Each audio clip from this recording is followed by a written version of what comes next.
मकबूजा कश्मीर में लाखों अफराद सेहत की सहूलियात से महरूम हो चुके हैं। 50% दही इलाकों में बुनियादी सेहत की सहूलियात दस्तयाब नहीं, जबकि कश्मीर मीडिया सर्विस के मुताबिक सेहत के निज़ाम की खराबी, बुनियादी सहूलियात की कमी और वसाइल की किल्लत को करार दिया गया। अस्पतालों में अद्वियात की कमी, डॉक्टर का फुकदान, तिब्बी खदमात का मेयार इंतहाई ख़राब हो चुका है।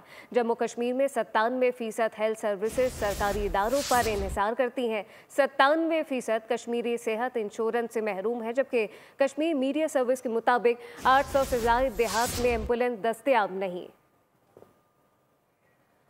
श्रीनगर के अस्पतालों में बिस्तर नाकाफ़ी हैं। 1000 मरीजों के लिए सिर्फ एक डॉक्टर दस्तयाब है। सेहत के निज़ाम की खराबी, बुनियादी सहूलतों की कमी और वसाइल की किल्लत की वजह है अस्पतालों में अद्वियात की कमी, जबकि डॉक्टर का फुकदान पैदा हो चुका है।